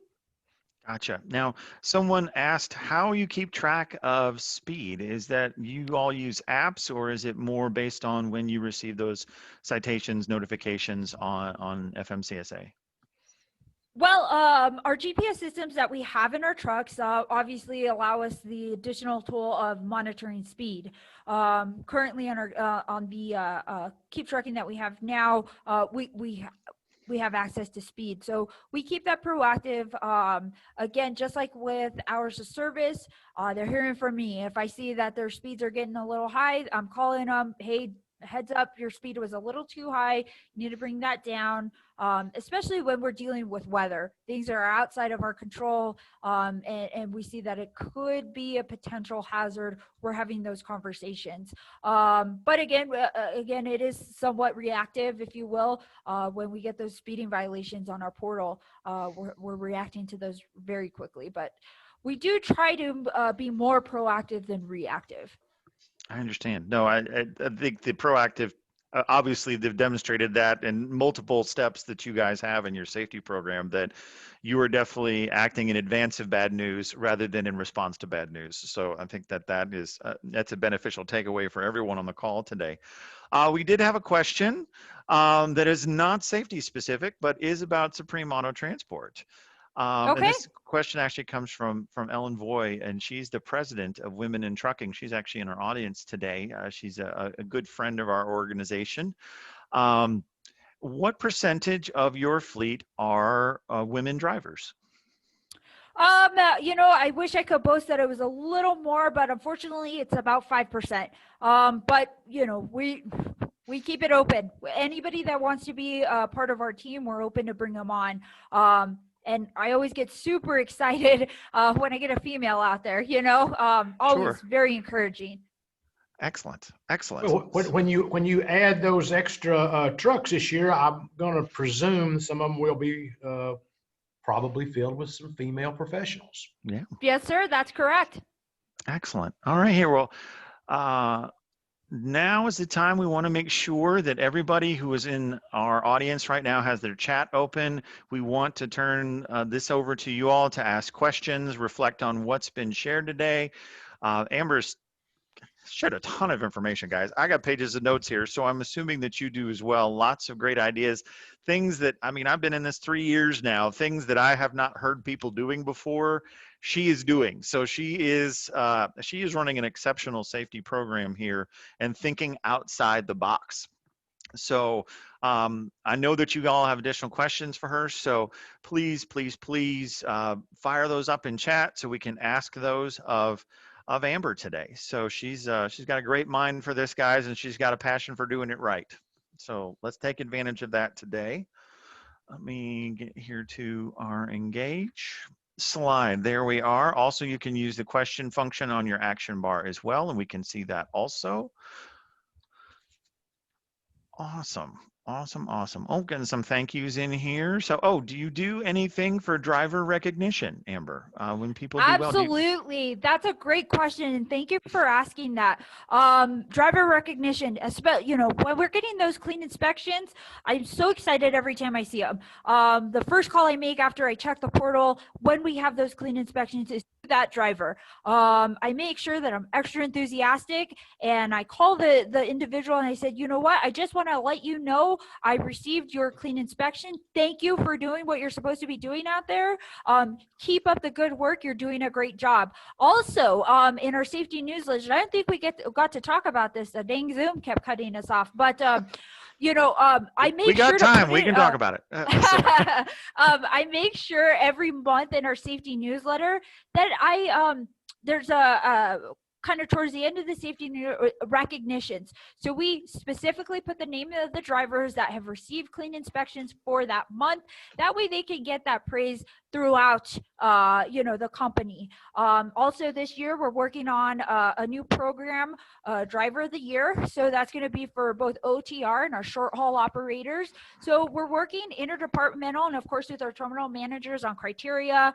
Some of that's going to be included, obviously accident free, inspections, cargo, completion of training, all of that criteria is going to be included. We are working on, care, I call them care packages, but Driver of the Year decals, supplies and tools that they use out there in the road every day. Of course, monetary, attaboys, attagirls, if you will. Everybody likes that. Let's be honest, Sure. guys. Who doesn't like a little extra dinero for the road or whatever you want? So very excited about that new program coming along. So absolutely, recognition is huge. At the end of the day, who doesn't like getting the gold star, I agree. I agree. And that sounds like you've got multiple options there, from the tools to the money to the stickers. I mean, those are all great things, and all great ideas by themselves, but to incorporate them all in the one program, I'm super excited to see how that goes. So you will have to let me know when that rolls out so I can take a look at it. Certainly, Um, certainly. do you do any kind of million-mile recognition? We do, and we've actually had several guys hit that point. Again, a lot of our guys, we have several individuals that have been with us 10 or more years. So we check them out, and when they hit that again, they get a customized decal. I didn't mention this in our driver of the year, but they get we order a custom jacket and hoodies and different with the Supreme logo, their name, million mile mark. So absolutely. When we get that when they hit that special mark, we really want to broadcast it and give them that level of recognition that they absolutely deserve. That's hard work out there. That is. It's easy for me to yap my brains off here in the office, but I'm not out there doing the hard stuff. Oh, all right here. So we have someone for a question about how you handle log violations.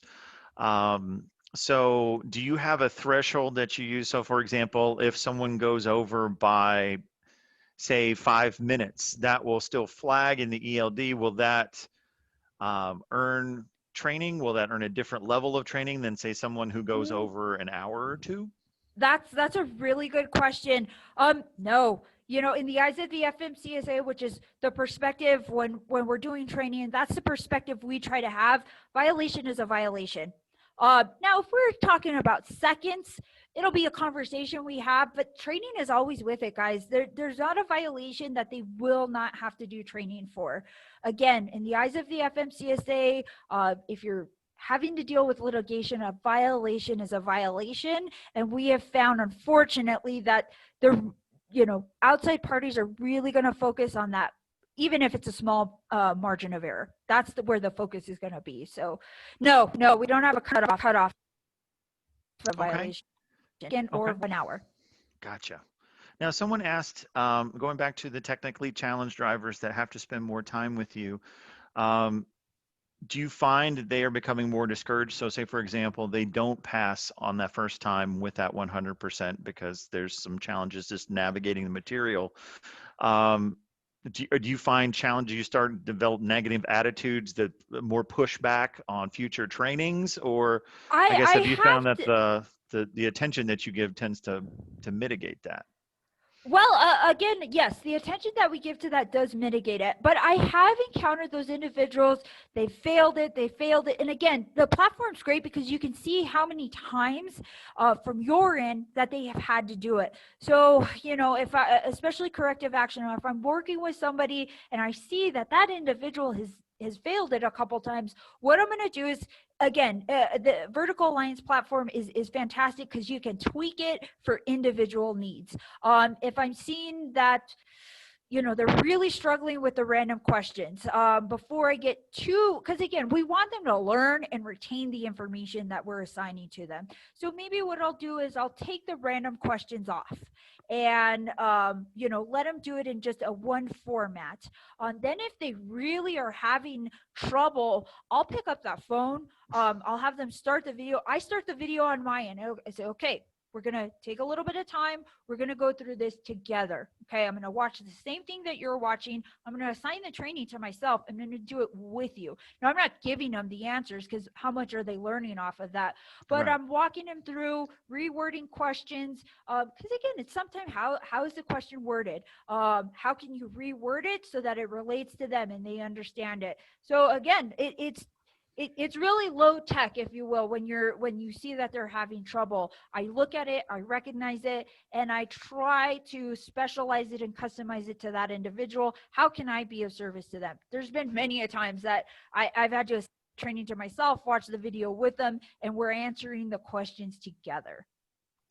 Now, we had a couple questions come up, and Mark, I want to get you involved in this one, about the amount of training time, and if that is something that, when viewed by a plaintiff attorney, is there a correct amount of training time? And what I can I guess the best way to think about it is, no, there is not a set amount of training time that a plaintiff attorney will probably ever consider as sufficient, because that's not what they're there to do. And Peyton will talk more about that tomorrow, about how plaintiff attorneys will try and convince you that everything that you are doing over and above the CDL training is industry standard, when no, the CDL training is the industry standard. Anything above that is additional. I would say, when you are building out a safety training program, one, build it out in advance and look at those topics. What are the hot topics that are impacting your CSA scores? Are you addressing those more than one time in a 12-month session? Because we have heard feedback from lawyers that we've worked with that sometimes the things they encounter are, oh, you assigned that training in January. Did you expect that individual to remember what you trained on in January in September? And the argument can be made that no, that not necessarily will that driver retain that information over that period of time. So there is a school of thought that, more frequently that you're doing something, the better protected that you will be from those types of questions, because you can say, we trained on it this time and this time and this time throughout the year. So as a protective measure for you all, I think that makes sense. Now, Mark, what is your opinion on the amount of training that should be done? Because, you wore this hat with FFE, and you guys were doing training, what, monthly? Yes, With your we did monthly. I think what the plaintiff's attorney are looking for is an absence of training, or the inability to document that training. And obviously, Infinit-I can provide the certificates of training that come along with that. I've never seen them say you need a minimum of X amount of time. What they're looking for is Zippo. You haven't done anything at all. You can't prove to the jury that you are responsible in doing the training that you need to do. And Amber, I'm sure you do some stuff on like work zone. That's a very, very unique world that our drivers have to go through. The work zone challenges that are out there that are kind of seasonal in nature, animal strikes, hours of service, pre-trips.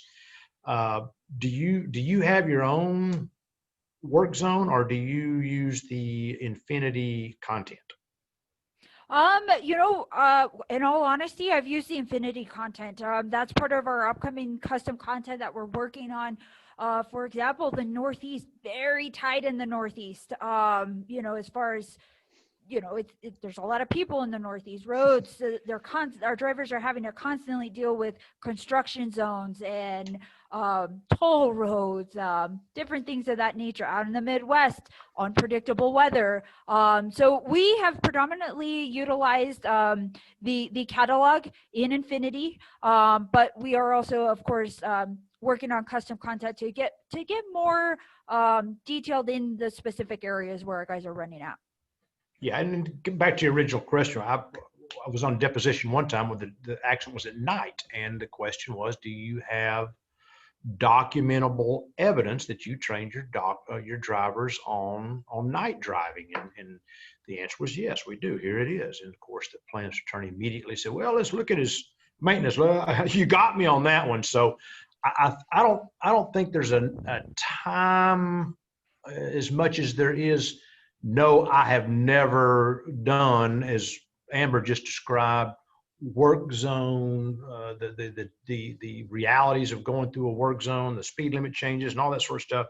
If you can't provide anything, you're going to get some attention from a plaintiff's attorney.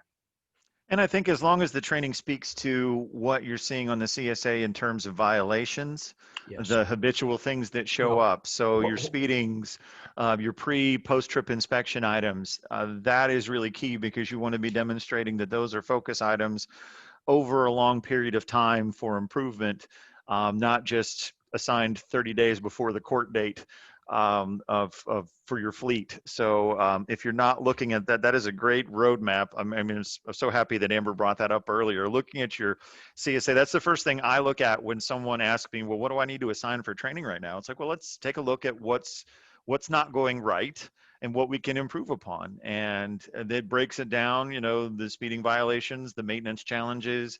If you do have an individual that's impaired, I mean, these are all things that are teachable, coachable moments. These are all things that can be addressed through safety training.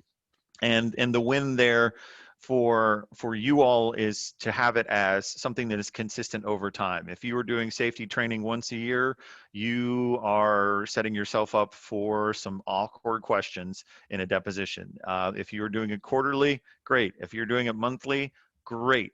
We have people that we work with that do it on a weekly basis, and if you don't get it done at the end of that week, you don't get dispatched. So the frequency of it, I think, matters more than the minute count in a session. So Yeah, and you spoke about depositions. I've got to take a minute just to enlighten everybody. Tomorrow we have a defense attorney, one that I have personally been involved in multiple lawsuits with.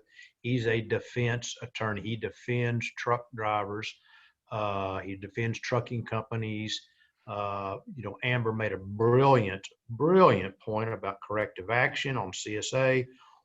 When you get sued, you're going to be asked about your CSA violations. If you're either he already has them or you have to provide them. And sure enough, here's a guy that got put out of service on January the 16th. I can guarantee you in the deposition, they're going to ask you, okay, Amber, your driver got put out of service on January the 16th. What did you do about it? And if Amber says, well, you know, I didn't know about that one, then your settlement number just went way up. On the other hand, if she says, yes, I signed training, I had a counseling session, I did this, I did that, here it is, your number goes way down. So dealing with those documentable events, specifically CSA events that are on the record, through corrective action, through counseling is, it's going to be, Peyton will certainly elaborate on that tomorrow, but I would encourage everybody to listen in tomorrow's session with a guy who's in the courtroom every week defending truck drivers, what he sees and what to expect with discovery and depositions. awesome. And I'm sure he's able to defend Amber Rodriguez very quickly. He would say, no problem. She can answer the questions. And I just got to close on this. You know, I had a call recently from a dealer that sells trucks, and he's selling some owner-operator trucks. And he said, you know, who should I send some of these guys to that want to buy their own truck? What's a good carrier? And I know if the next time I get that call, I'm going to say, well, if they've got car hauling experience, they need to call Amber Rodriguez at Supreme Auto in Longmont, Colorado. That's right. That's right. And Mark, I'm hoping to see yours. So no, I think it'd be awesome that Amber, if you ever find yourself in court, you can pull your phone records and go, here's all the times I called this individual to get his training done to show you how much we want this accomplished. So that alone would take up pages of paper, I'm sure, for some of the individuals that drag their feet. So folks, we are reaching the end of our time here today. If you have additional questions for us, please send those in on chat, or you can email those to Lindsay Presley. Lindsay, if you'd put your email up there for folks, and then we can get answers from Amber for you. We do want to make sure everyone gets our daily code word reminder, and today's word of the day is order, and you can email it to Lindsay's. Oh, there's your email at the bottom of the screen there, Lindsay. You can send that to Lindsay. She will keep track of our order of the, or excuse me, our code word of the day participants. Remember, you have to have all 4 words, and yes, they are all different. And we will give them out one each day to qualify for the drawing of the Amazon Echo 8. And then our offer of the day. Recruiting is one of the top challenge items for our industry. We have a service called bettertruckingjobs.com. For those of you who participated in our event in November, it used to be called I Am Zeus, and then we had to explain too many times who Zeus was. So we decided to give it an easier name to remember. So bettertruckdrivingjobs.com. This is a cloud-based recruiting system that brings qualified truckers to you. It is a targeted search that filters out job seekers that do not qualify for what you're looking for. Now, we are making Better Trucking Jobs available for 12 months of unlimited job postings for everyone on this call today. And that link at the bottom of the page there will take you to the details of that site so that you can take advantage of that immediately. I know the last time we made this offer, we had people who had job postings up within 24 hours of doing so. And we were able to talk about it the next day of the boot camp. So this is something that you can avail yourself of right away. And we are putting together some future programming, and we will announce that at the end of the day on Friday, specifically about retention and recruiting. We know this is a pain point for many of you on this call today. We mean to help address that and get some of the best minds together about how you all can change the way that you recruit more effectively, make your culture a place that people want to work, and we'll share some details about that on Friday. But please take advantage of this offer. This is available to anyone on this call today. So bettertruckdrivingjobs.com/engage-bootcamp. Excellent. All right.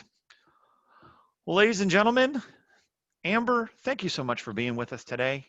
This was a ton of great information. Thank you for having me. So I know that people were taking lots of notes, and as the questions were flying fast and furious, you handled all of them very, very well. So that's awesome. Ladies and gentlemen, again, this is all about action. So it's not just about writing down these great ideas. It's about how can these be implemented with your organization, how quickly you can get that done, how quickly you can get support from management behind the things that you want to do. I know that Amber has the support of management. Management would not be giving out their cell phone numbers to all of their drivers if she did not.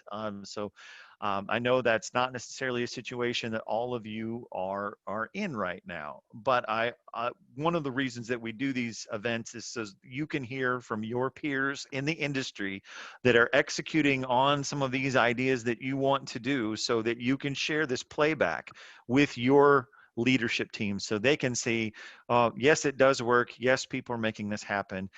Yes, they're able to have a 60-point improvement on their CSA score. It can be done, and if they need a voice to affirm that that is a reality, that's why we are doing this. So because you don't need to take it from me, you can take it from Amber. She's out there making it work every single day. So thank you so much, Amber. We really appreciate you. Thank you, and everyone have a great day. Thank you for having me, and best of luck to everyone. Awesome. Well, Mark, tomorrow we have Mr. Peyton Ing, and I'm so excited about his presentation. Again, for those of you out there in the audience, if you have other members of your team that need to be trained on deposition prep, have not experienced that themselves, have them join us tomorrow. It's going to be very good, very specific training on how your people need to behave and act and present themselves, what they need to say in depositions, so that they put your company on the best footing should this go to trial. In a perfect world, Mark, if you knock it out of the park in deposition, you can steer plaintiff lawyers to settlement right then and there. Especially if you're together. It's definitely a turning point and a decision point in the lawsuit. And I'm sure Peyton can tell you some wonderful stories that went very well. And I'm sure he can say we've seen some that have gone the wrong way as well, and actually accelerated the suit. So it's not a fun thing at all, but it's very informative. And again, Peyton is not hands off. He is the guy that's in the courtroom every week defending our industry. So it's going to be a great session. And I want to applaud Amber again. I had a list of all the issues that came up from the insurance. She got a check plus on everything today. So yep. I understand completely now why Hudson is very happy to have the stable long-term relationship with Supreme. So you guys are almost their poster child for what they look for. So it's fantastic. I'll make sure Jeff Davis knows. Excellent. Actually, one thing we didn't talk about, what we probably should, since we got just a couple minutes left here. Sure. One of the things that Tony mentioned was that he wants their clients to have a very open, active communication back and forth with their trucking companies and the insurers. And you were sharing with Mark and I in preparation for this that you're in contact with your folks at Hudson very, very frequently. So can you, I guess, give us just a little bit of a window into that? I mean, how often do you find Absolutely. yourself communicating with Napa River Hudson? Well, daily almost. Yeah, daily pretty much. The great thing about Hudson Napa River is, and what really, why we keep renewing with them year after year is the individual attention. You know, that is probably the best thing. Customer service, individual attention. I have one adjuster that I work with on all of Supreme claims. If I have a question, if there's something I don't understand, I contact that one adjuster. He is familiar with all of our claims. He explains things, breaks it down, you know, at a level that I can understand. And, you know, they're really pros at what they do. I don't have to call into some 800 hotline, report a claim, and cross my fingers on what adjuster I'm going to get. Sure. It's the same person every day, familiar with our company values and our culture. If there is an instance where we're not 100% pleased, all we have to do is voice that, and the problem is taken care of immediately. Hudson Napa River has just been fantastic to Supreme. Very pleased with the customer service that they give us, and we look forward to being a business partner with them for many more years to come. No, we absolutely drink from that same Kool-Aid in terms of customer service, and it's been a weird phenomenon in 2020s. It's drawn a very clear focus onto which groups decided they were going to do less customer service this year, regardless of how many billions of dollars they may make. I'm not looking at you, Amazon. I'm not looking at you, IKEA. But that attention to individual groups is what's key. It's one of the reasons that we have our client success reps are dedicated to specific companies so that you don't have to have brand new conversations every single time that you call in if there's a challenge or an issue, or if you just need help setting up training. They know who you are. They've talked with you before. They've talked with you recently, and it's just picking up a conversation where it left off. So I absolutely get that, Ben. And I am sure Hudson appreciates the frequency of communication because they know what's going on. I mean, you've shot us absolutely straight today, so I have no doubt in my mind that you do the same with them as well. So, but everyone, we are at the end of our time today. Thank you so much for joining us. We will see you here again tomorrow at 11:30 Central Time with Peyton Ing to hit you with some knowledge on depositions. Thank you again for today, Mark, Amber. It's been a pleasure. And everyone be safe out there. Thanks, everybody. Thank you.